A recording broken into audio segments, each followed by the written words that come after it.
already be familiar with these programs and do these programs, and thank you for doing that if you are. The Smoke Alarm Canvassing Grant is to assist fire departments with smoke alarms and educational materials to target high-risk communities, high-risk areas in their communities. Our system opens January 1st through the 31st.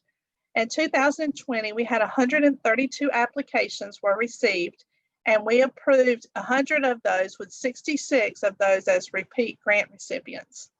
In 2021, we have more than 5,400 smoke alarms been allocated for new applications and replenishments.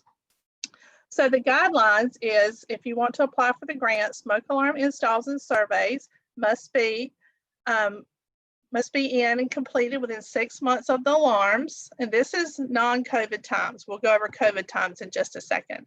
Approved grant recipients will receive 54 alarms with the option to replenish their stocks. You never have to reapply for the grant. Once you're approved one time, that's all you have to do. You just ask for more. Recipients must submit required survey forms to be eligible to receive more alarms, and your fire chief must agree to the guidance and approve the grant request before submitting.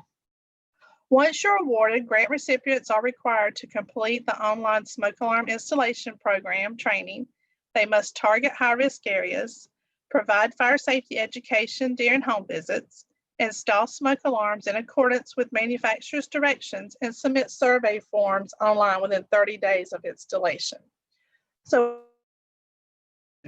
effective January 1, replenishment requests will be accepted year-round. Distribution of replenishments will be made in May, and 32 replenishment requests will be granted this grant year. In order to be eligible, all previous smoke alarms must be installed and all home surveys must be installed. Now, let's talk about COVID. Many departments aren't able to go into homes, and we totally understand that. However, no new alarms will be granted until all alarms are installed and surveys are entered into the system. This is for accountability purposes. The 6-month requirement has been lifted due to COVID, but again, please note that all reporting must be completed before we can give you more alarms through this grant process. If you have any questions about the smoke alarm canvassing program, please contact Claudia. Her information is located here on this slide. The second way to receive grants, receive alarms through the OSFM is through the Smoke Alarm Saturday program. Smoke Alarm Saturday is a one-day statewide smoke alarm canvassing event that brings awareness of the need of having smoke alarms in homes. Fire departments across North Carolina, they all come together on the first Saturday on June to help educate communities on how to be as safe as possible in a home fire. In 2020, due to COVID, the one-day event was canceled. However, we were still able to send out alarms to over 134 fire departments. In 2021, Smoke Alarm Saturday will be held on June 5th, and the system will open to register your event on February 15th, and the delivery of the alarms will start in May. To participate, each fire department registering their event will receive up to 54 smoke alarms, home survey form, waiver form, educational materials, door hangers, promotional items, and a sample press advisory so you can promote your event in your area. So the guidelines, if you decide to do this, that's the stuff you'll get. The guidelines are you have to install all the requested alarms in that one day of June 5th. Send all results in by 5 o'clock on the day of the event, which is June 5th. Submit survey forms by June 30th. Visit homes in targeted high-risk areas. Provide fire safety education materials during home visits that we provide for you. Install smoke alarms in accordance with the manufacturer's instructions. And again, let's talk COVID. When we had delivered alarms for Smoke Alarm Saturday 2020, we asked departments to put out alarms as soon as possible and get a reporting in by December. However, again, we still understand that this is not possible for some departments. But to receive alarms for Smoke Alarm Saturday 2021, surveys must be entered by April of 2021. And you know, this grant year, this year, as with any other year, all things can change. We're hoping that it doesn't, but right now that's kind of where we're at. If you have any questions about the Smoke Alarm Saturday 2020 or the Smoke Alarm Saturday 2021 campaign, contact Jason Nesbitt. His contact information is located on this slide, and he can help you with making sure your reporting is in, or if it's not in, what we need to do.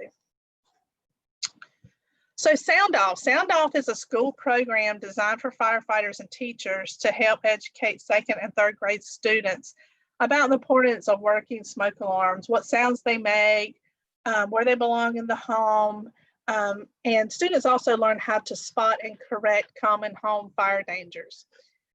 OSFM started working with the Sound Off program in 2019 with just 5 fire departments. In 2020, we increased to 10 fire departments. And in 2021, we will add 5 new fire departments. Our North Carolina Sound Off teams that participate in the program, they choose a second or third grade classroom. They perform a pre-test to the students to test their knowledge on smoke alarms. Then they schedule a smoke alarm presentation. They are provided smoke alarms to give to families in the classroom who needs them, and they go and install those. Then they perform a post-test to the students to see what they learned. Our Sound Off departments receive teaching kits and training, smoke alarms, and a small stipend, usually to give to the schools as a pizza party or something for participating in the program. Presentations to students can be performed or being performed virtually and in person, whichever they prefer. In addition, participating in the Sound Off program, the Sound Off team offered teachers in North Carolina a free teaching kit. Over 12,000 teachers in North Carolina requested a teaching kit, and we're happy to say they will be delivering them in 2021. Excuse me. Also happening in 2021, OSFM will receive a limited quantity of about 500 teaching kits designed just for firefighters that will include a 12-page booklet, classroom poster, standard and simplified lesson, presentation guide, and a 12-page storybook. These will be available on our website under our materials once we get them in, but for more information, you can contact Norman Franklin, and his contact information is also on the bottom of the slide. Uh-oh, what did I do?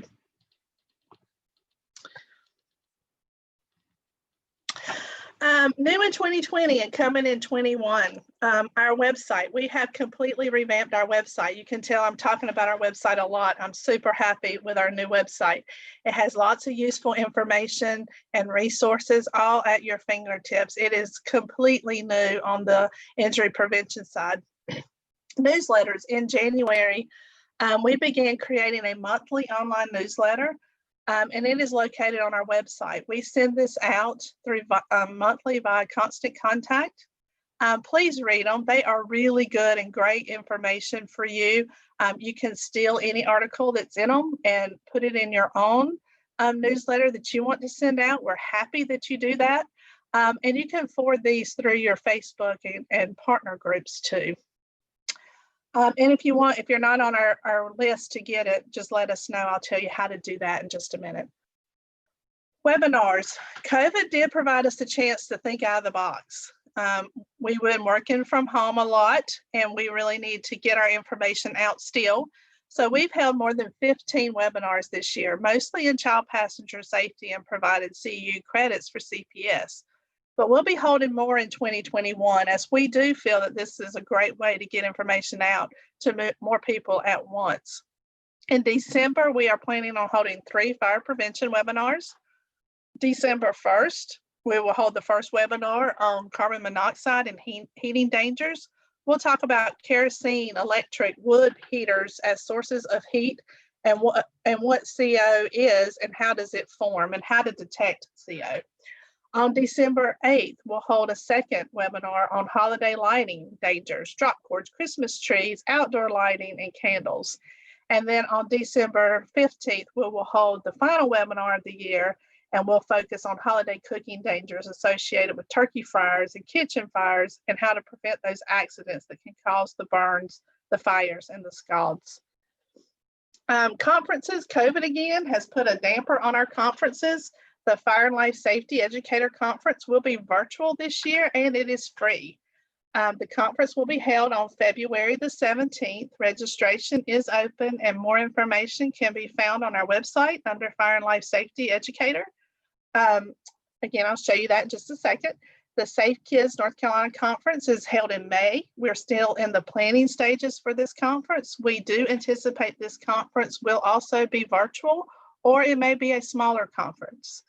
If any of y'all are familiar with the Traffic Safety Conference, it will also be a smaller conference. It will be a law enforcement summit this year just for law enforcement. And then we will do the CPS portion of that through webinars. CRR trainings. OSFM, Brian talked about that really being a focus for us in the next 4 years. So we're convening a group of North Carolina stakeholders in 2021 to look at ways to assist departments with community risk reduction. We're definitely going to be holding webinars. We're going to be holding trainings. We're going to get a good solid plan together as to what do we need to do to help fire departments, rural and paid departments, volunteer departments do CRR in their communities. I added this monthly fire prevention risk into my presentation. This is our 2021 monthly fire prevention risk plan. It is a great plan for you to use if you're looking to do fire prevention in your community. We have a larger plan that can include Safe Kids and fire prevention that we use. This information you can put on boards, you can send something out through your local paper. I know it probably looks small print in this on your computer, but each month there's a topic that you can cover to enhance community education in your area. We use, like I said, we use it at the state office. We make sure that we're covering messages that's fire prevention and or in other injury risk area each month or week.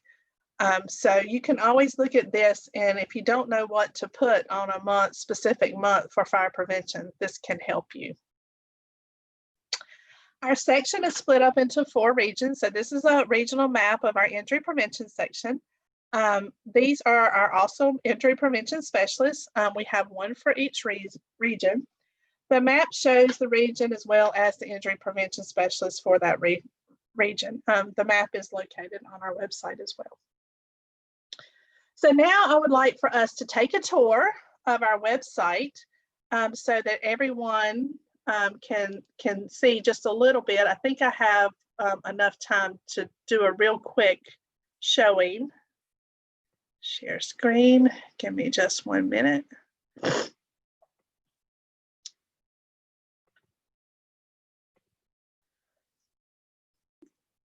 Kelly, can you see our website? Yes, ma'am, it's up. Thank you. Okay, thank you. So before we go here, I just want to go to anyone who knows about our website and hadn't been to it lately knows that this is completely different than what we have done in the past. And this is the OSFM site. So when you scroll down, there's your OSFM 24 and Fire Investigation Unit. And then there's Fire and Rescue, Fire and Grant Relief, and then Contacts. Then there's Injury Prevention, Pyrotechnics, Licensing Boards, and Reporting.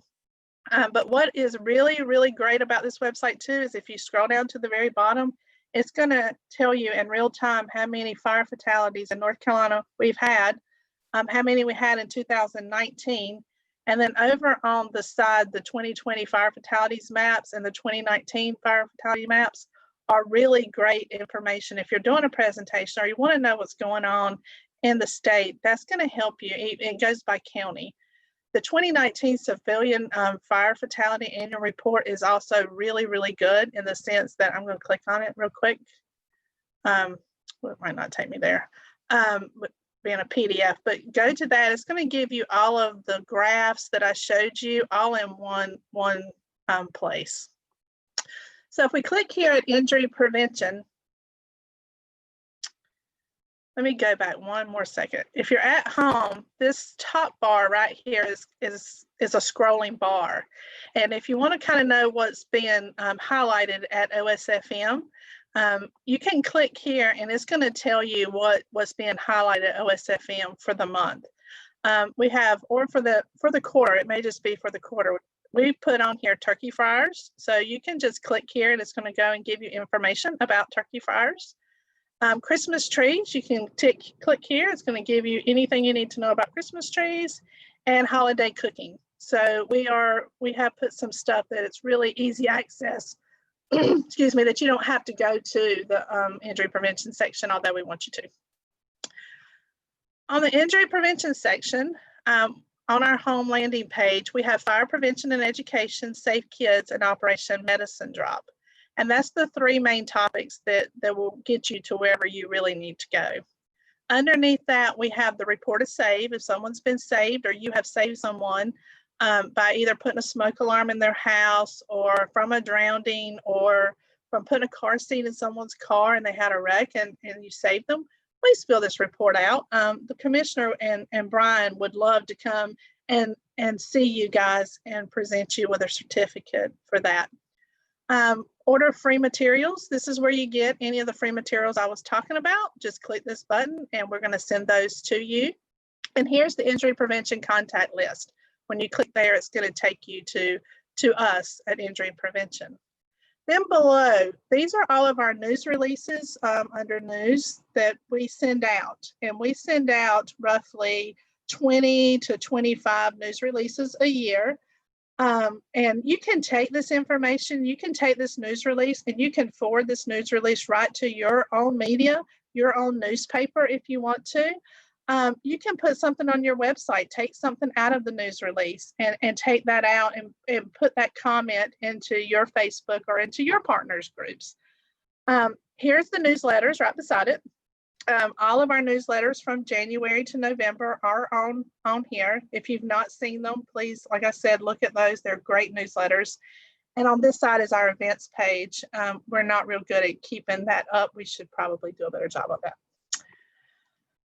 So now I want to get into fire prevention and education and safe kids and kind of what these look like when you click into them. Because this is really the meat of our website.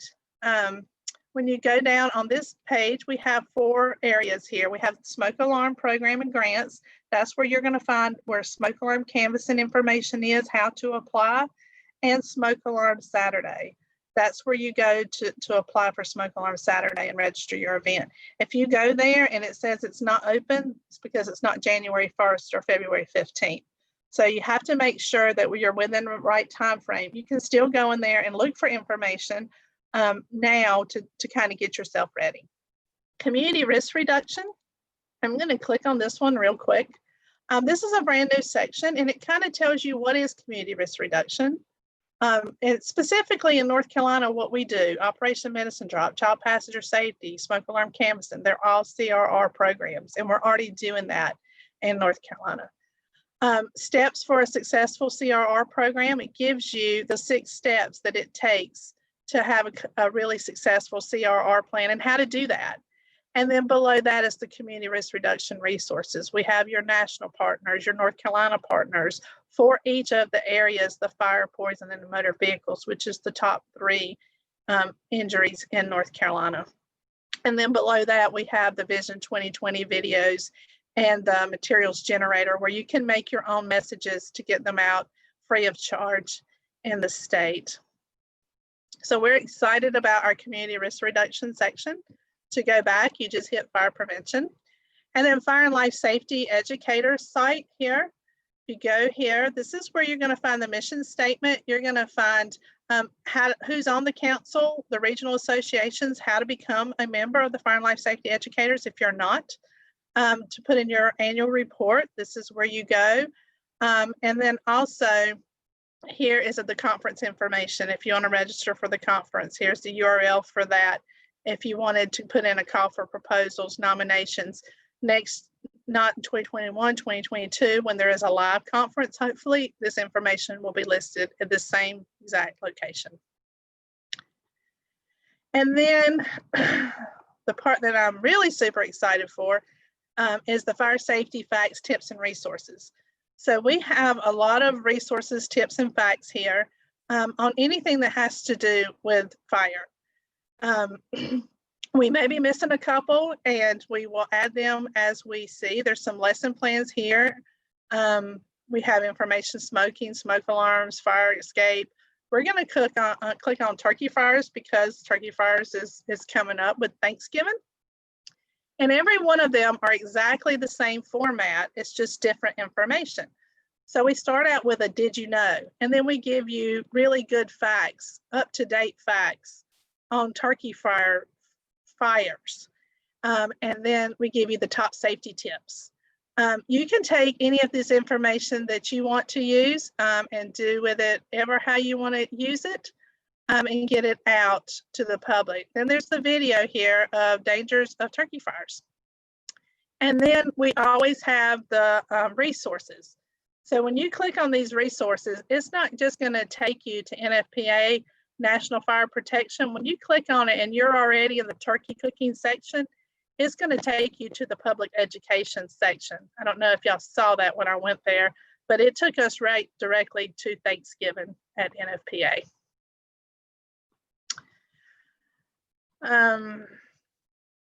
So each one of those, like I said, in fire prevention are the same. That's information for you if you need it. Let's go back one more. And then I wanted to go through really quickly Safe Kids and OMD.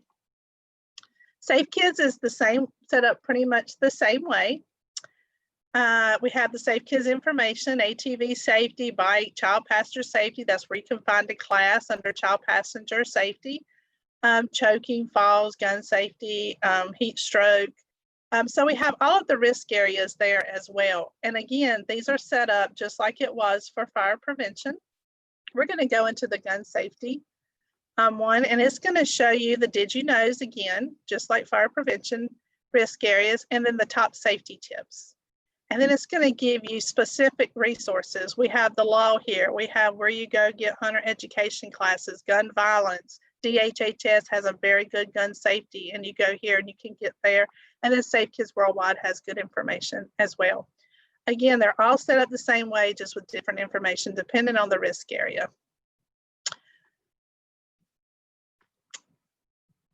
Safe Kids information is how you can become a part of a Safe Kids. And if you are Safe Kids, that's where the information will be listed there.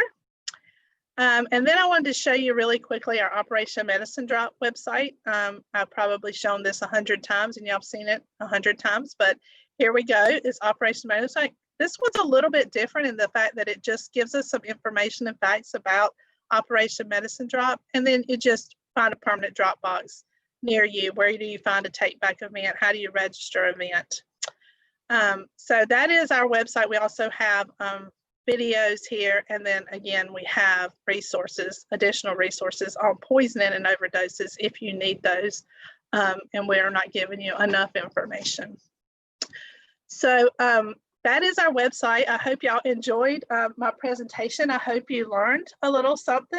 I hope that we can help you if you need some help and really get injury prevention out into your community anywhere in North Carolina. Great job, Shannon. And I know all the injury prevention specialists and some of your staff are online, and they've been providing in the chat some of the links. So we've got a couple of questions that I'd like to ask you. And I did have that last slide that we did not go back to with the injury prevention staff. Do you mind, Kelly, if I just hit that really quickly? Yeah, pull that up. Can you see it or no? Not yet. Okay. I think I have to share again.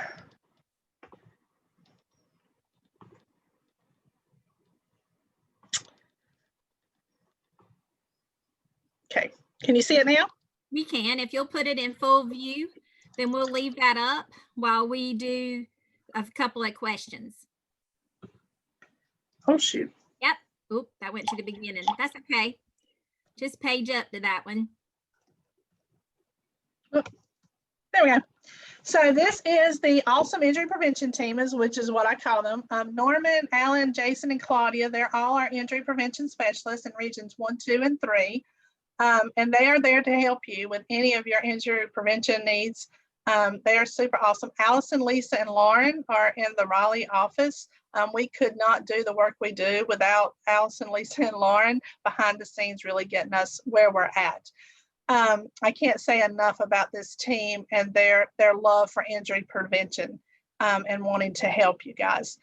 Injury.prevention at ncdoi.gov. If you don't know really where to go, you can go there and just send a generic message, and we can make sure that it gets to the right place. And Shannon, it's great. You have 4 regions and that you have 4 specialists, and Norman, Alan, Jason, and Claudia do such a great job. So the first question was from Emily Powell, and her question is, does poisoning include carbon monoxide? Are carbon monoxide poisonings included in the poisoning data that was provided early on in your presentation? It was not.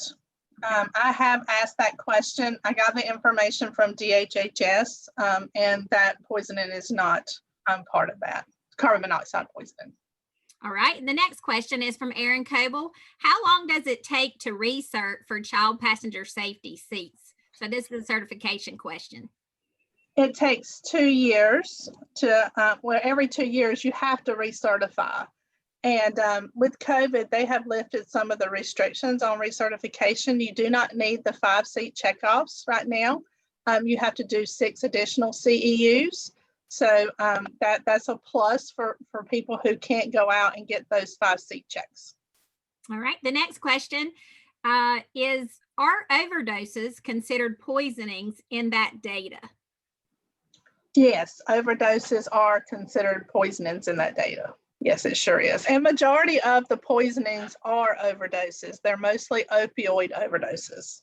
Okay, thank you. The next question is, do you have any updates on hearing impaired alarms and their availability? Yes, I do. We do not have the funding to provide hearing impaired alarms to the degree in which we get requests. Our requests were coming in anywhere from 20 to 30 requests a year, and they're almost $225 to $250 a piece. So what we're doing is, if you need a hearing impaired alarm and you cannot get that alarm through American Red Cross or another avenue, send us an email and we will do our best to get you a hearing impaired alarm. What we're doing, we've allocated about 10 alarms a year, hearing impaired alarms, to give out to communities that really, really are in need. So if you have a need and you cannot find resources anywhere else, please, please reach out to us. All right, we have 2 of the same questions, and that is the monthly risk plan that you showed, which is the monthly calendar. Is that available on your website, or will that be in a newsletter that people could grab it? So it is not available on our website. And I'm going to be honest with you, when I was doing this presentation, I threw it in because it really is, we have a larger one like I was talking about, and the larger plan is, it hits Safe Kids and Fire. And we really do follow that plan every single month to make sure that we're hitting every topic in the month that we need to hit it. So I really felt like it's such a useful information for us at the state office. It has to be useful information for you guys. So I'll be happy to put the whole plan on the website if people are interested in getting it. All right, the next question is, with it being hunting season across North Carolina, what can we use to teach gun safety? And I know there are some hunter safety classes that are available, but also Safe Kids has been providing leadership on gun safety. So can you give them some resources on that? Yes, so on our gun safety, and that's, on the gun safety website, we have all the resources that you need, the hunting safety classes and other resources for hunting safety. Go to our website and it's all right there for you. All right, the next question is, if your car seat certification has expired, do you have to take the class again? Yes and no. It depends on when you expired. If you have just recently expired, we can work with Safe Kids Worldwide and get your certification date moved, your recertification date moved because of COVID. And what Safe Kids Worldwide did is they took everybody's recertification dates of 2020 and moved them to the end of October or the end of December, which really creates a backlog for everyone. So if you have missed your deadline and expired recently, we can help you. If it's been a year, you probably need to take the class again. Sometimes we have those renewal classes that we give, but that's usually only within the 6-month, 8-month period that we'll let that go through.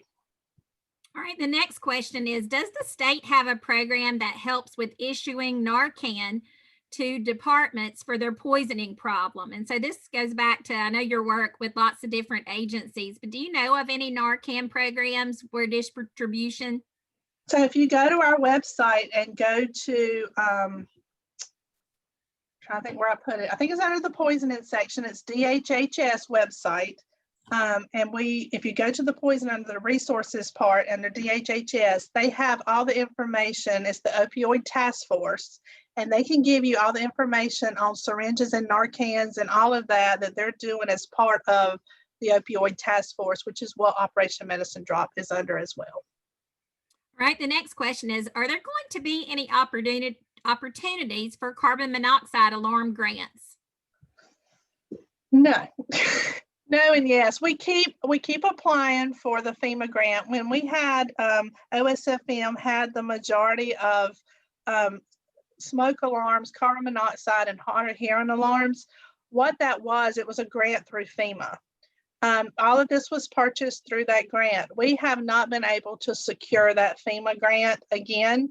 And until we can secure that extra money to provide these materials to you guys, we're really just focusing on smoke alarms. If we have extra money, we may in 2021, we may have an excess of smoke alarms out there right now where people can't get them in homes. And we can take that excess money and use that for our carbon monoxide in 2021. So yes, it's possible. No, it may not be possible. We will do every effort we can to try to get those CO alarms if we can.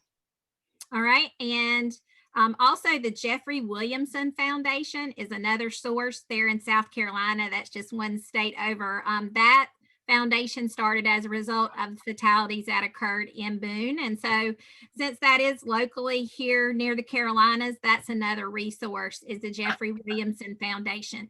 The next thing was more of a comment, which was, if possible, could you post the calendar on the OSFM website, because it's such a wonderful resource and has such great messaging. So kudos, and a little plea from our partners. Could you do that? Absolutely. All right. That's all the questions. Thank y'all for hanging in there. Shannon, what a great job. And we're going to transition over. If you'll unshare your screen, we're going to go into some NFPA updates. Thank you. Thank you, and happy Thanksgiving, everyone.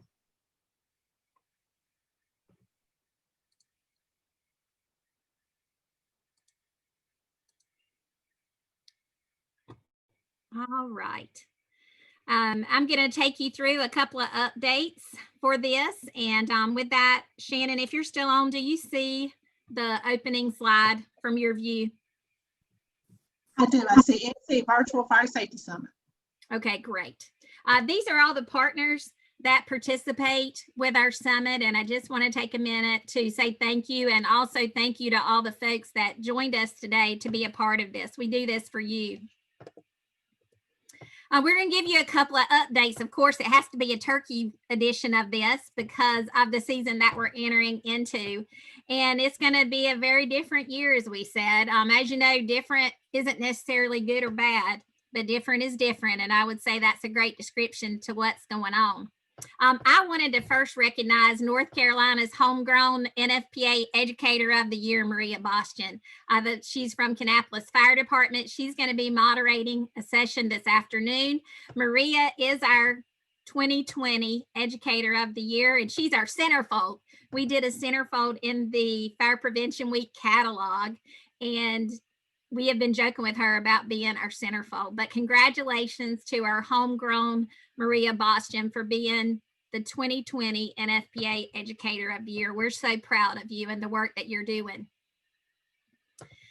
I want to talk a little bit about the ecosystem. That is because all the different parts of the work that you do contributes to a healthy system. I always use the joke of how I don't like snakes, but unfortunately in the ecosystem, I know they eat lizards and lizards eat bugs, and it's all part of this bigger system. And that is the same way as within the fire and life safety ecosystem, which is having the adoption of the latest codes and standards, having an investment in safety, and then, of course, the informed public, which is the piece that we are concentrating on today, is how do we make sure that people become their own advocates and they make themselves safer. And that's what you all do. I was looking at the roster of folks that attended this session, and what I found is we have firefighters, we have fire marshals, we have chiefs, we have educators, we have community members, and you're all here taking a piece and a morsel back for what you can use for your agency. One way for you to see some of the ways that the system may succeed or fail is the ecosystem watch that we have on NFPA's website. I get a lot of questions. Do you have to be a member of NFPA to access this? No, you don't. I hope that you choose to be, because as your membership includes things like the work that I do and work on advocacy and home fire sprinklers, and we bring resources, but you never have to be a member to access the information I'm going to tell you about. But as you go to nfpa.org, you can put ecosystem and it will bring you to the ecosystem watch. It talks about some ways that programs work and then ways that it fails. So one would be, of course, careful cooking. This year's Fire Prevention Week theme was right on. We started the planning of that over a year ago, and I can tell you we had no idea that coronavirus was going to happen. That campaign has certainly been so pivotal for us to be able to get information out to the public. And then, of course, you can see fireworks on here. And as you know, we don't even want to get started with me and this fireworks issue. Unfortunately, we know that expansion of fireworks laws has promised lots of revenue that has not occurred, but it has caused catastrophic effects in many states. One of those this year, we encouraged people, because of the toll on our first responders and healthcare workers, to please not use consumer fireworks.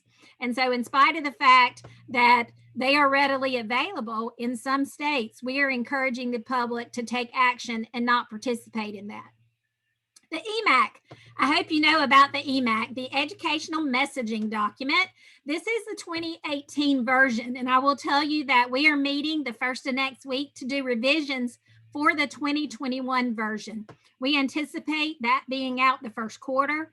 There are so many technology updates that I want you to make sure to stay tuned. If you don't know about the EMAC, I wanted to show you some of the sections that are in it. When you're looking for what is the messaging that we should all be putting out, this is your base document. You take the core messaging and you customize it for your community, but this is a great tool to check yourself and make sure that whether you're from Boston or you're from Beaufort, North Carolina, or Beaufort, South Carolina, we all are using the same words. So just be aware of that resource for you. All right, why are we doing all this? We do these summits and we do prevention so that we prevent tragedies like this. These are some tragedies and fires that have occurred in North Carolina just by doing a quick media search.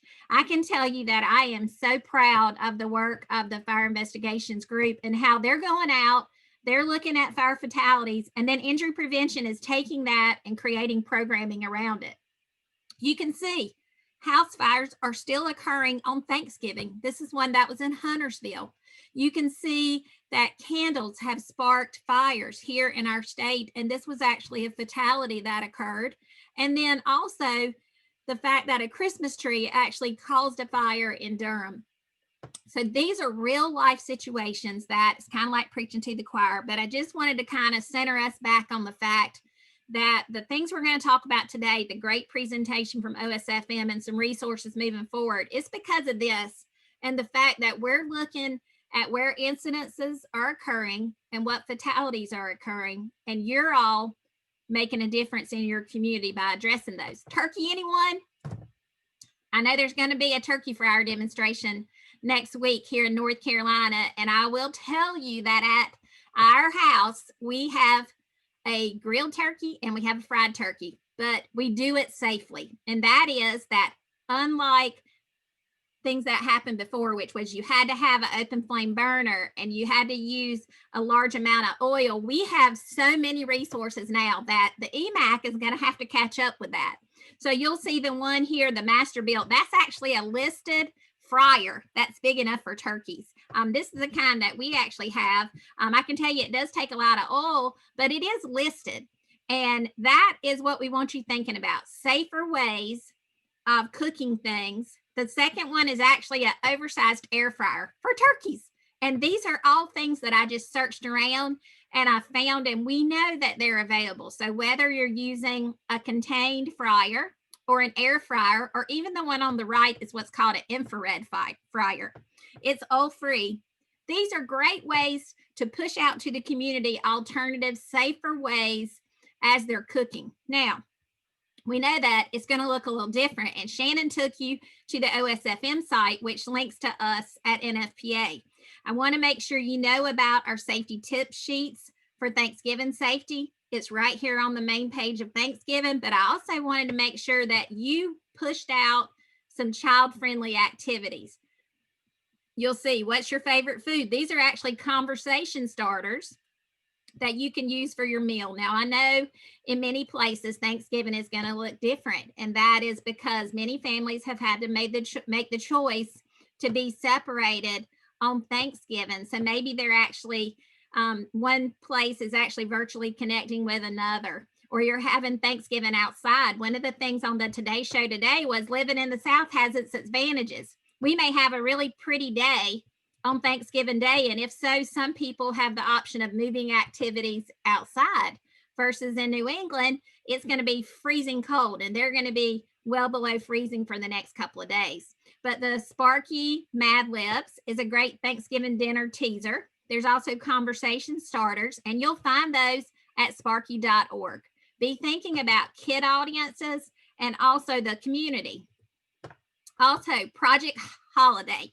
We have a great landing page, and this is all being updated, but this is directly off of the seasonal hazard page.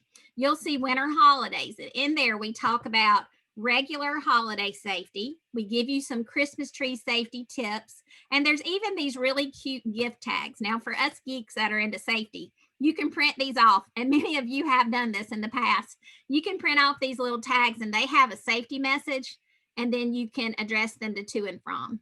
It's a great way for geeks like us to provide a safety message along with holidays. And we even have tree hangers that people have put at various lots. I've heard that from a lot of our fire marshals, that they actually go to their Christmas tree lots and they provide the Christmas tree safety tip sheet.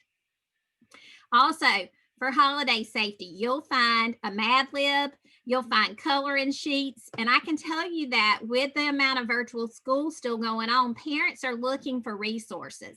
You'll find our kids' activity sheets at sparky.org, and when you go there, you'll see a scissors and a crayon. That's where you'll be able to download these and share them virtually. It's a great way for you to reach your community. Also, put a freeze on winter fires. You can see here 2 different infographics. We have one for you to use during winter holidays, then one to use for general fires. Shannon mentioned in North Carolina, January through March, January being the deadliest month. We know heating is a huge issue. We're expecting temperatures to go down today, tonight, and tomorrow. What are the topics we're covering in that campaign with the U.S. Fire Administration? Heating, carbon monoxide, winter storms, generators, candles, electrical safety.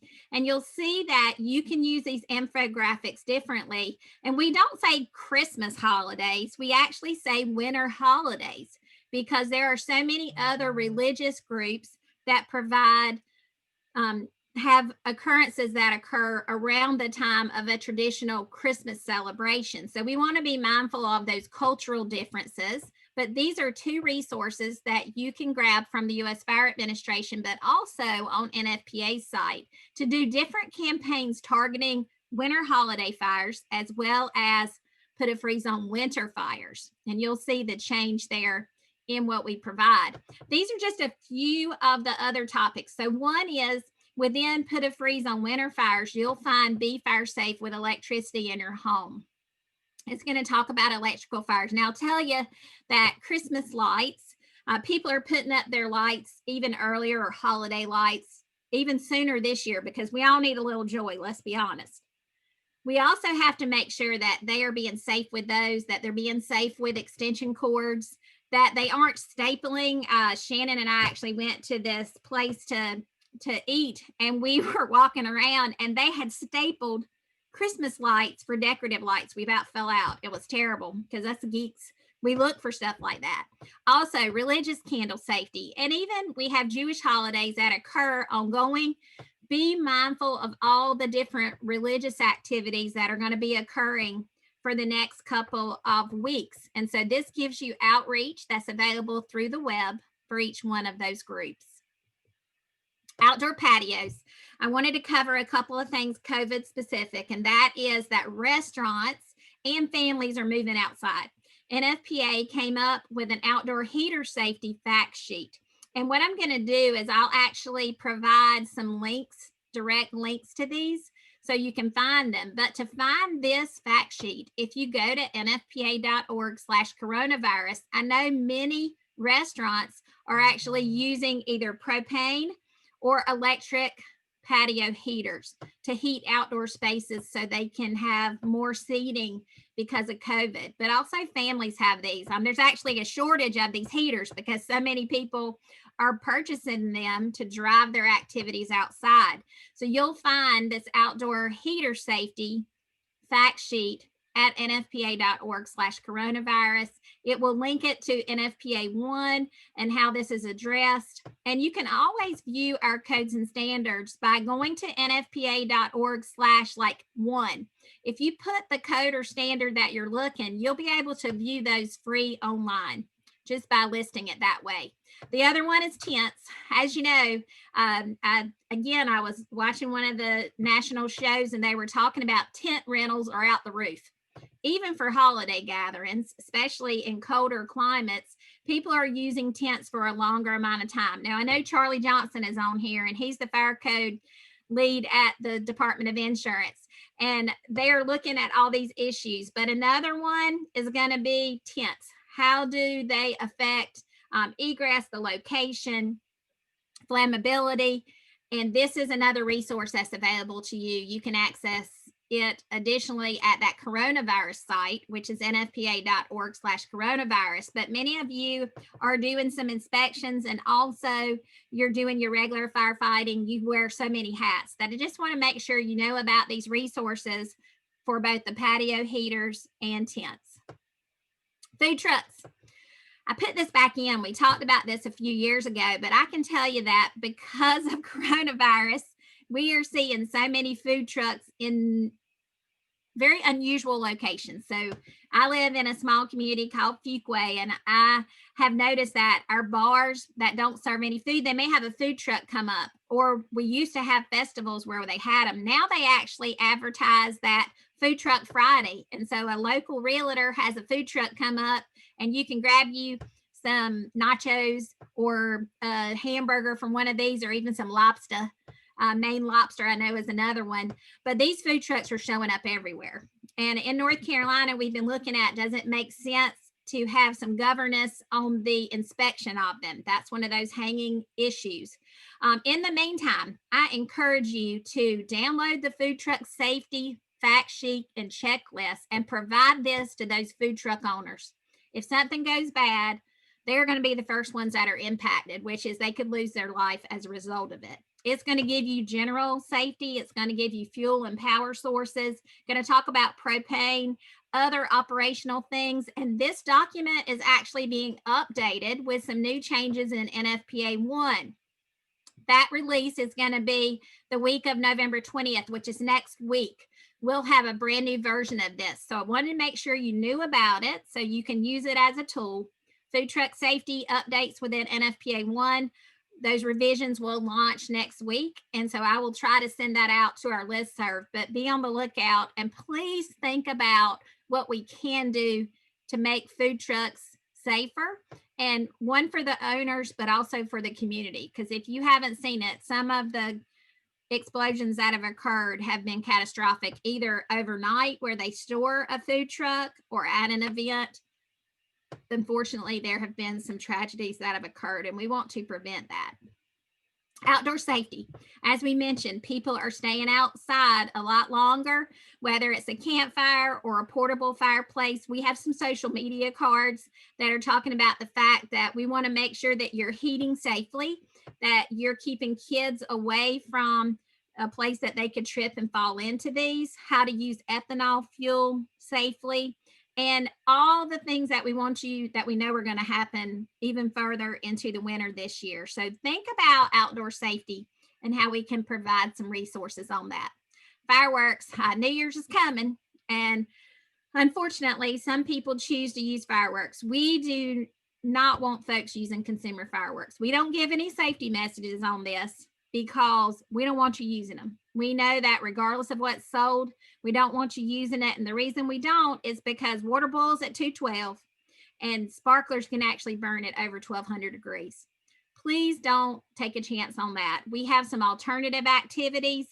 There are so many fun things you can do. And we even have a video that talks about please don't roll the dice on needing care and not being able to get it, because with the amount of hospitalizations we've had and the taxing on our first responders and healthcare workers, you don't want to be going to the emergency room or to the burn center to get treatment or lose your life for something like a firework when we have so many alternatives.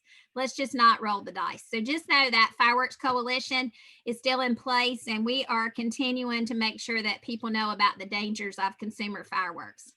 All right, fur babies. I had to throw this in there because many people have fur babies. They might have regular baby, human babies too, but fur babies are the real deal.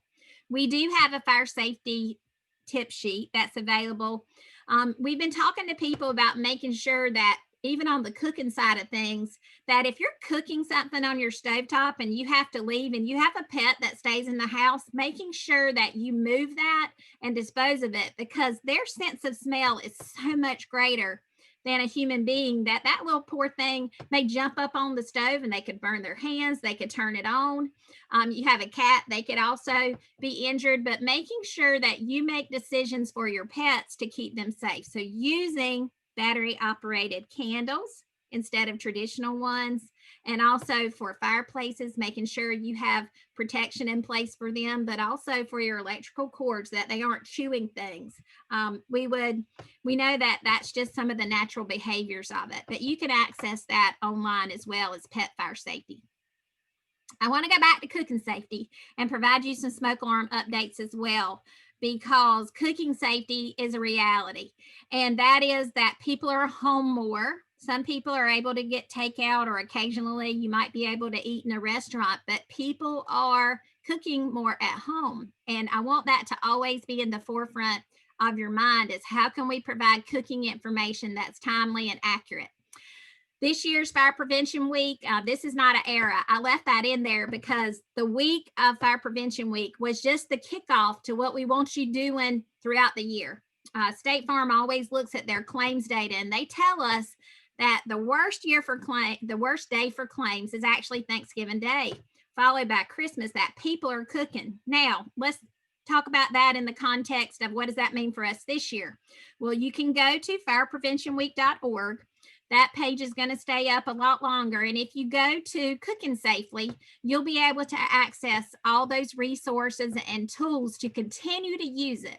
Now, most of it is not going to have dates on it. Like 99% does not have dates. It's evergreen. So be thinking about that. And of course, what is North Carolina without this? This is our hometown fella, Blaze Harris, who was actually providing some fire safety in the kitchen. About to serve fire safety in the kitchen. Get some lessons that can help with fire prevention. If you have some further questions, won't you listen? About to serve fire safety in the kitchen. And Blaze was actually featured in our fire prevention kickoff this year, how we rolled out the theme. And so I have to take the opportunity, of course, give him a shout out. He's on this webinar. Now, how many times cooking safety do we have? Normally for Thanksgiving, families are together. So for example, my family and what we call all of our friends that don't have a place to go, they would come to our house. And so we could have 10 to 12 families that were together for Thanksgiving. I can tell you, I'm a little heartbroken this year that because of some risk factors in my family. We can't do that. And I always think about that. But what that means is before they may provide a dish and they would come to our house and eat. But this year there's 12 families that are actually cooking. 12 times the amount of people that are preparing meals for their family because of COVID. So I wanted to just show you these resources. Be thinking about where we should be targeting folks and how we can reach them for fire safety. And we have materials for older adults. We have materials for kids, but I just wanted to make sure it's in the forefront of your mind, the magnitude of how many people are going to be cooking around Thanksgiving. Grocery stores are saying they're seeing an increase. Well, if you think about it, people need a smaller turkey because they've got fewer people eating. There was actually some information about the producers are actually sending smaller turkeys because people don't need 20 or 25 pounds. They might need a 10 or a 12 pound, but that's it. But you can see how this is all evolving, and we must evolve too. Use our social media cards. We are 1 week, actually, we're 9 days away from Thanksgiving. We have enough social media posts that if you start today, put out a different social media post starting today all the way up until Thanksgiving. Use these resources. They're all off of firepreventionweek.org. And then be thinking about our kids and providing resources to them. You might have done it in October, but can you use some of these hot or not, can be hot or not, activities online? And here in North Carolina, everybody knows Bree Duggins. Bree has a site here, and I provided it here on the slide. I'll also put it in the chat for you. But if you want to learn how to use the materials that we have and make them interactive, we have done a ton of webinars, both the Spotlight on Public Education, our Fire Prevention Week webinar, the Facebook site for fire and life safety educators and coordinators has been hosting it. And you can look at the archived lessons on how to make fire safety interactive. And I know y'all would all give a big shout out to Bree because she's a rock star as well. We did launch a new video, and I want to make sure you saw this because I want you thinking about how to use that moving forward.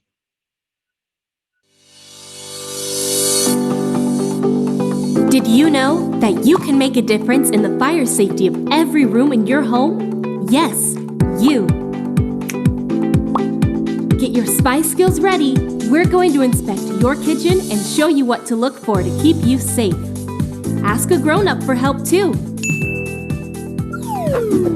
Whoa, can you spot any safety hazards in this kitchen? This little boy and his puppy are too close to the stove while parents are cooking. Look again. The pot handle is pointing out where someone could grab it or knock it over. What about now? This hot soup is too close to the edge of the table. If spilled, it would cause a painful burn. Is there anything wrong now? Oh no! There are no grown-ups nearby while food is cooking on the stove. If you find any of these hazards in your kitchen, ask a grown-up to fix them. Make the area around the stove a kid-free zone. That's better. No kids or pets within 3 feet of the stove when grown-ups are cooking. Grown-ups should always turn pot handles towards the back of the stove so they cannot be pulled down or knocked over. Hot liquids can cause serious burns. Grown-ups, make sure hot liquids and food are in the center of the table or towards the back of a counter. A grown-up should always watch the stovetop when they are frying, boiling, or grilling food, and turn burners off completely if they have to step away. And don't forget, every home needs working smoke alarms. Know the sound of a smoke alarm and what to do when you hear it. Loud, huh?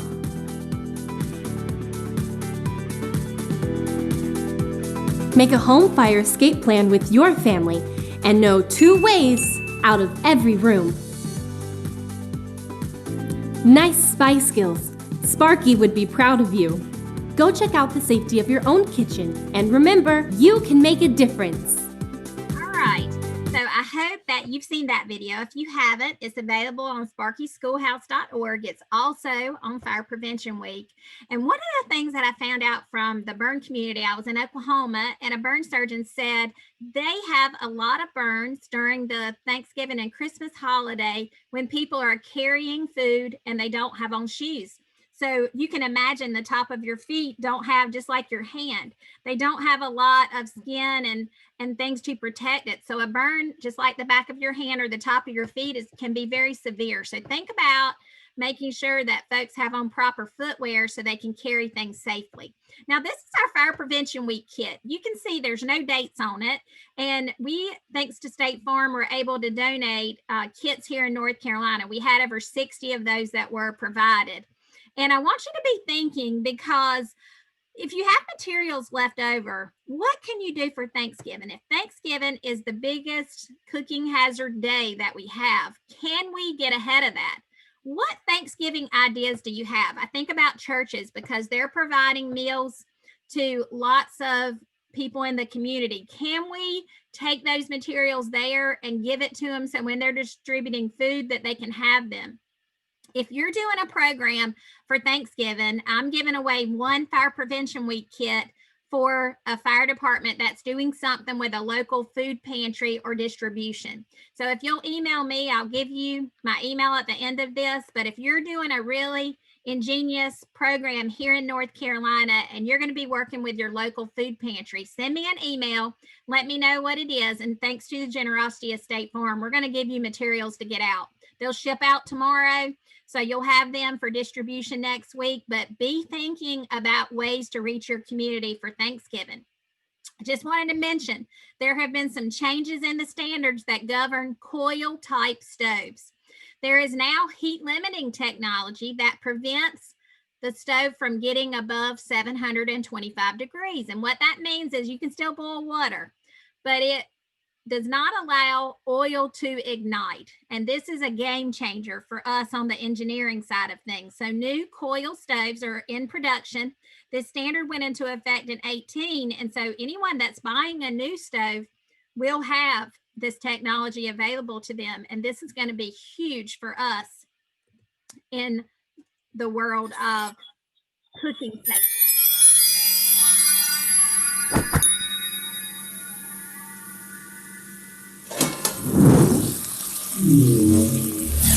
Well, that's one way to smoke a salmon, Billy. Don't worry. As one of Billy's smoke alarms, we go way back. I used to beep, beep, beep at Billy when he cooked dinner in the past. I know, I was a nuisance. And Billy just shut me up.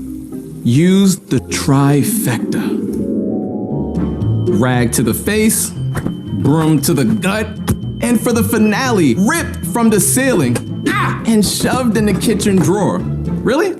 All to stop me from beeping? Well, I've improved over the years. Unlike his cooking, my new technology helps reduce cooking nuisance alarms. You see, I can now better distinguish between smoke from a fire and smoke from Billy's dreams of becoming the next Iron Chef. Oh, there, Billy. It's important to have good relationships with your smoke alarms, making sure we are in your home and have working batteries. Your smoke alarms are here to protect you. Listen to us. We are your friends. Hug? More than half of all home fire deaths occur when there are no working smoke alarms. Make sure you have working smoke alarms in your home. All right, that never gets old. If you want to access some of these really funny videos that talk about the importance, I think people need humor now more than ever. This is an adult tool to talk about technology with smoke alarms, but it's a great way to do it. So what's happening? Well, the UL standards changed. The reason they changed is our homes have changed. And so you can see here this sofa, and polyurethane foam is used in most upholstered furniture. As a result of that, the ignition is much faster. They burn much faster. And also we hear that people disable their alarms because a lot of times smoke from food will actually give them a nuisance alarm. So UL has actually taken these burgers, used them as a landing zone to be able to put off enough smoke to test this new standard for smoke alarms to prevent them from giving as many nuisance alarms. Now, there's going to be a change that occurs. One is the new alarms will have different packaging and they'll look different. So for a traditional smoke alarm for a home, they are part of UL 217, and it will be the 8th edition. So you'll see here that the packaging and the product are going to have different listings on them. Now, for fire detection systems, which is 268, they're working on the 7th edition. They will also have different packaging. I had a call last week. Many of you know the fire marshal in Fayetteville, Teddy Joe McLam, actually called and said, on the smoke alarm right now, the ones I have, they say just UL listed. How do I know what listing that applies to? And what we found out is that if you go to the UL site, you can actually see which standards products are listed to. I told him, I said, look, Teddy, I need to make sure I mention that on our summit because people may have the same question. It says UL listed, but what is it UL listed to? So you can actually go in. This was actually a KIDA 9010, which is one of those smoke alarms that a lot of you have. You can actually enter that on the UL site and it'll show you what standard it complies to. But there's going to be a difference because currently they say UL listed. Moving forward, they're going to say UL certified. So I want to make sure you knew about that difference and how it will look. Also, NFPA 72 is the standard that applies to smoke alarms and also CO alarms. They have a drop dead date of January 1, 2022 that smoke alarms must comply to this new type of alarm that includes nuisance prevention. So these are microprocessors. It is not photoelectric or ionization. It actually analyzes the smoke and determines, is it a fire or is it just a nuisance to where it should not alert? Now, we have had some setbacks, of course, due to COVID. That is that UL pushed back their date to June of 2021. That is the date that new products that go on the market must comply to this new standard. Same thing, ETL is a different testing lab. Their date actually got pushed back to December of 2021. And you may see some of these products on the market. The only one that we know of that has been sold is the KIDA smoke alarm that has both the carbon monoxide and regular smoke alarm and a traditional smoke alarm. Now they are hardwired with a battery backup or just battery. And one of the problems that we're hearing from folks is, oh my goodness, we're back to 9-volt batteries. Well, that's because the amount of power it's using, they're having to change that technology. And so just be aware that you may see these alarms being sold. I have only found them through a couple of online sources, but they are locally in Walmart, which is why we even mention it, because you may have a person in your community say, hey, I saw this alarm. Is it okay to use? I want you to at least know about the technology for that. But just be aware that we aren't sure that these dates will stand because of, you know, just like products that are engineered or created overseas, they're having trouble getting them. Like it's almost impossible to find caffeine-free drinks. Well, that's because the supply chain has been disrupted. Same thing. We aren't sure these dates are going to stand, but right now, these are the new revision dates. This is what they look like. This is both the smoke alarm traditional and the combination alarms that are available. The price point on them was about $39. So you can see currently some places are able to purchase alarms for about 14 bucks because there's not many on the market yet. We do anticipate the price point will come down as more and more manufacturers are able to comply to this new standard. But just be aware of this technology is on the market. Now, another emerging issue is many students are doing Zoom.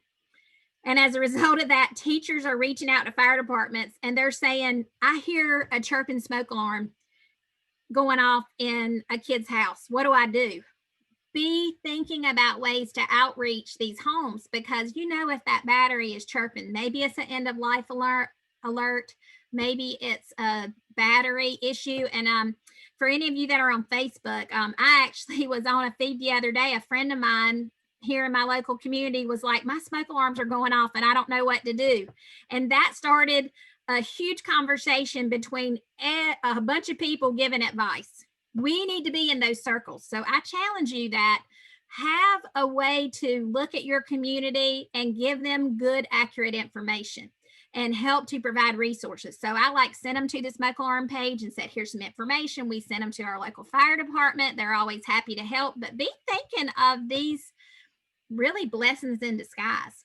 If teachers are seeing that smoke alarm go off, can you provide batteries to the teachers so that they can send them home? Or can you put a process in place? Because many of you are actually able to do installations remotely. Some of you are actually able to get PPE and participate, but be thinking of these new things. Now, with Thanksgiving coming up, there are staycations, there are road trips, and there are regular vacations. For people like me that used to fly all the time, I have not been to the airport since March, which is so weird. But a lot of people are taking road trips. But what are some of the hazards that come with a road trip? Well, a lot of people are buying motorhomes. Do we have information that we can push out? But as people start venturing out, some of them are going away for Thanksgiving. They may take road trips. Be thinking about ways to reach them. And this is a tool that we partnered with the Consumer Product Safety Commission to launch, which was provide a safe home away from home. There are so many resources. Of course, we have a hotel and motel tip sheet that provides information. We also provide information on Airbnb or peer hospitality. So this is fire safety in your home away from home. As you know, people are doing vacation rentals by owner, other peer-to-peer hospitality, but can you provide this information out as people are packing their family up to go on vacation? I want you thinking about those things. Here is a list of our campaigns and resources. I talked to you a little bit about Fire Prevention Week. If you're looking for teacher and educator materials, you can go to Sparky Schoolhouse. Our kids page is sparky.org. And then for wildfire resources, you can access it here. And then our friends at the Home Fire Sprinkler Coalition, they own homefiresprinkler's.org, and they provide so many great resources to go along with fire sprinklers. So you can see that teachers are saying they need information on safety. Sparky Schoolhouse is where you can go to grab those, whether it's a music video, our ebooks, Learn Not to Burn, general lessons, or if you're saying I need something for kindergarten, click on grades. It will show you everything we have for kindergartners. And then this afternoon, we're going to talk about reaching your community digitally. So this digital backpack is a great way for you to provide links for it. One of the new things we have is we do have a new ebook. It does come in a PDF form. Annie Makes a Plan is the name of it, and it talks about emergencies being scary. These are great ways to outreach your community. You'll also see that the book here has page views for PDF. You can download it. And then the second book we released was How Much Do I Know About Fire Safety? And this looks at the rules for fire safety. So be thinking about, could you provide this to classrooms? Could you actually read it through a live Facebook or another forum? And then we also have lots and lots of teacher materials. This is an anchor chart that you can download online. It gives teachers know all about this. And the reason I'm providing it is just so you can provide resources to teachers. You're going to send them to sparkyschoolhouse.org, but it's a great way for you to provide fire safety information. And this is just 5 quick steps. We break it down so that they can do it really easily. And it gives you all the tools to print it out and create it. Sparky the Fire Dog is a safe site. If you're looking for our fire safety videos for kids, you can click videos. If you're doing a fire truck tour, you can pull the virtual files here and then do it in real time. I know Raleigh Fire Department did this a while back. Many of you are doing station tours this way. And also for the activity sheets I showed you, they're right here with the scissors and the crayon, so you can access them. Also, the story of Sparky. So you can see behind me, I actually have the little version and then the big version along with my stuffy. This is something we launched this year. I'm excited because State Farm is actually going to provide some of these educator kits in North Carolina this year. But if you would like to provide a lesson plan on the story of Sparky, you can download it free. You can also use our ebook, and I wanted to show you that. Here it is. The ebook is actually housed on sparky.org, but this is a free story time book that you can use. Now, if you don't want to read it, we also have it pre-recorded. and that is the story time video. But be thinking about providing story time to your community. Wildfire prep, the first Saturday in May, we sponsor wildfire prep day. And we have toolkits that are available to you. Be thinking about May, it's coming. Thank goodness spring is coming. But this is a toolkit that's available to you. Wildfire can happen in our state. It's happened in the mountains. It's happened at the coast. Be thinking about how to make communities safer. And then Home Fire Sprinkler Week.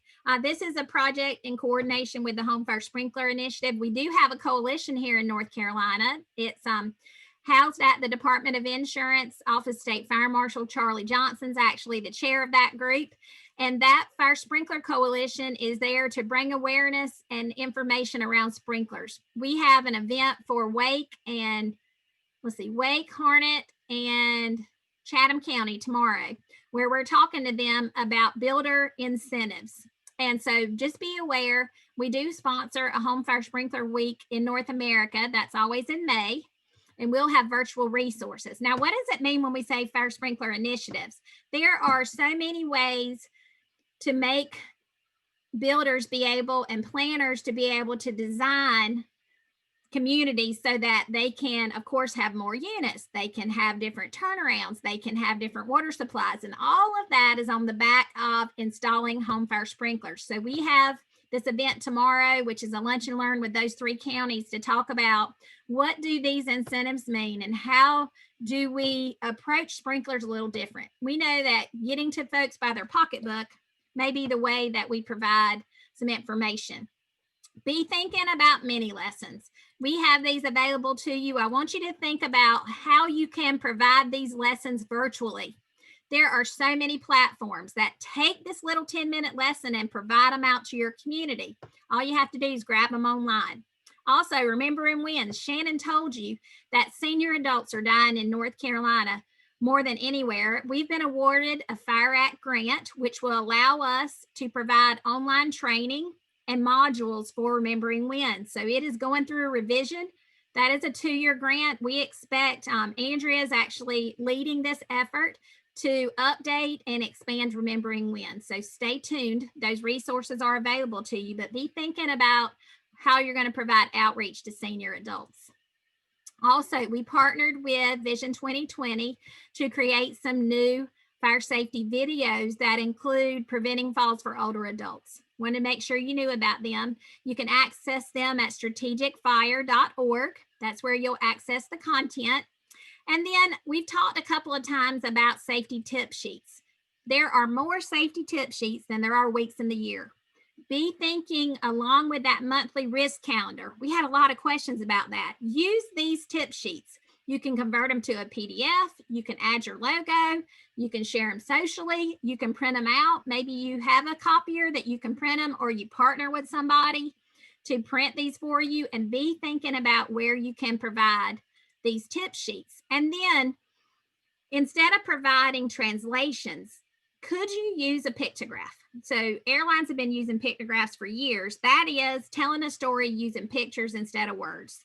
The U.S. Fire Administration has these available for free.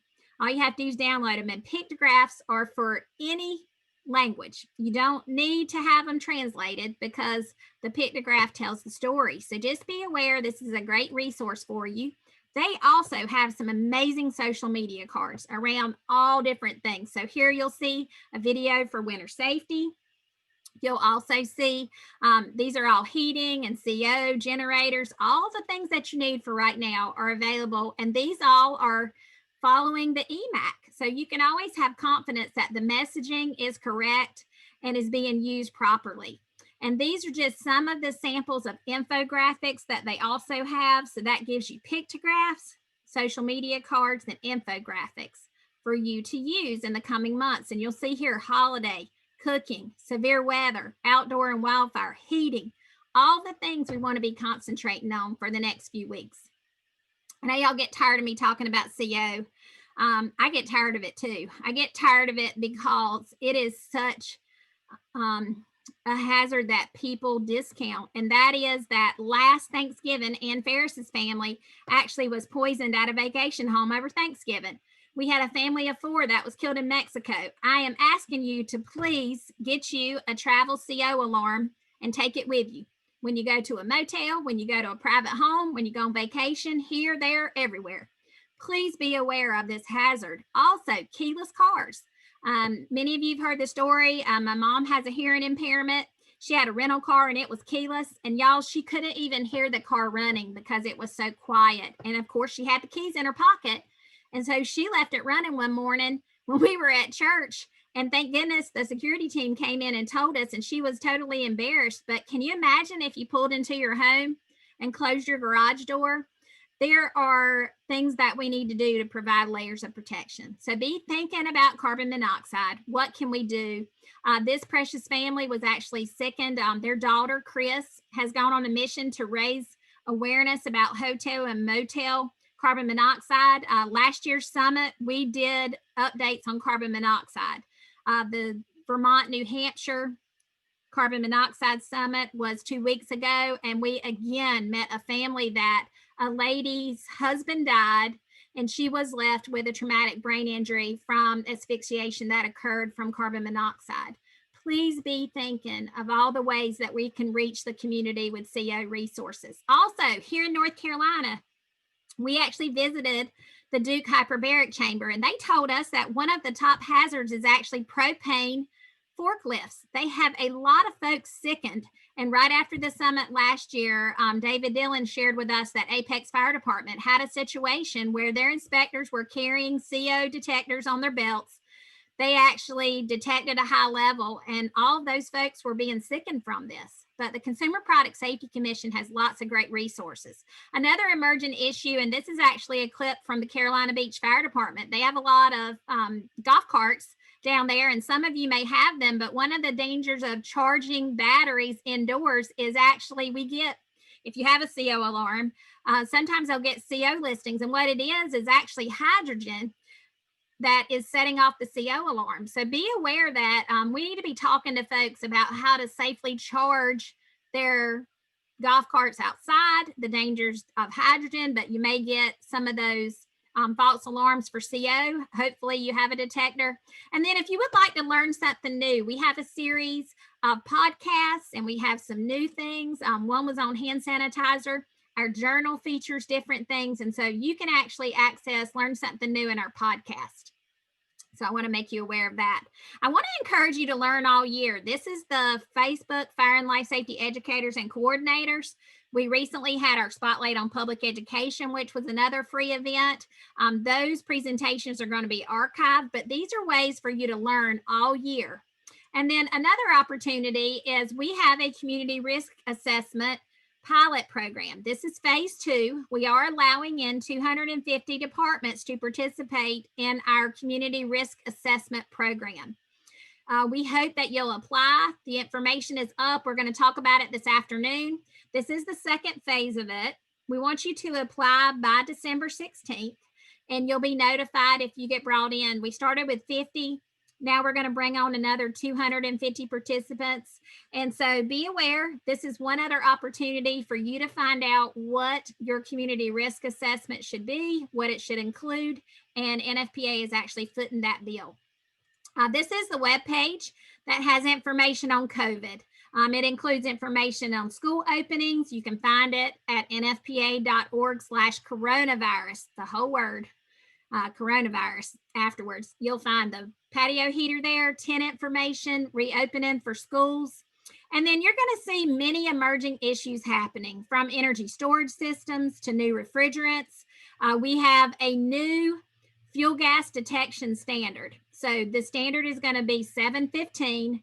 This is actually a picture from Baltimore, where we had 2 fatalities and several people injured in a residential setting. This is actually the fire that occurred near Charlotte from the gas link. This is the aerial footage of that. But we have a new standard that's going in for fuel gas detection. And it's going to give guidelines because right now they're all over the place. But unfortunately, natural and propane gas is becoming one of those hazards that we've got to do more education on. We also have a new fire fatality report that's available online. We have been working on fire safety for buildings under construction, and several of you have had fires that have occurred from either hot works, or it may have been from some civil unrest. But unfortunately, even in Raleigh, they had the huge fire right next to the North Carolina State Firefighter Association office for buildings under construction. We have lots of resources available for this. And we also have new guidelines on remote inspections. This is being forced into practice because of COVID. And so your department may be thinking about this. And I would just tell you that we have to make sure that when we do things, that we provide as much safety as possible. And so this normalization of deviance says that if you have one shortcut, then you might think about subsequently having more. Unfortunately, we can't afford to do that. And that is the philosophy of this remote inspection is it must be as good as or better than an in-person inspection. So just keep that in mind, that this is not a shortcut. This is a different way of doing business, just like our summits. We do have a brand new needs assessment for the fire service going on. Your fire department may be contacted about this.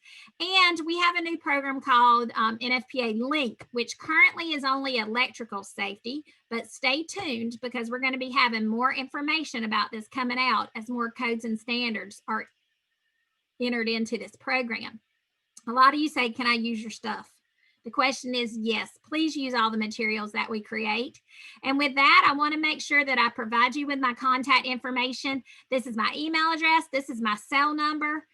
Send me an email, text me. You can give me a call, but I'm available. I got to keep North Carolina when we went through a reorg here at NFPA. And I cannot tell you how thrilled I am that we were able to keep North Carolina as one of my states. So thank you. I know we're a few minutes over. So I'm going to go back to the program.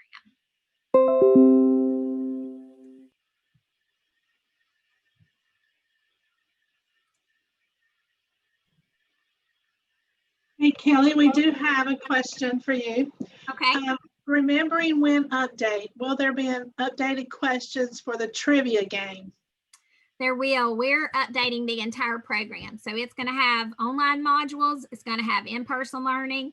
But yes, we will have lots and lots of resources that will be available. And Andrea, I think, is still on the call. So I'll make sure they know about they want to have some new trivia questions. And we might have new ways of doing it too, because there's so many virtual ways of doing trivia right now. And then TJ wrote a comment, do not give up on in-person programming. I have been given the opportunity to speak to school staff during their monthly principal meetings to discuss smoke alarms, fire safety, outreach programming. They're even more willing to let me come into the classroom as long as I wear a mask and stay 6 foot from the children. I am suggesting the NFPA websites for teachers to use on their Zoom meetings.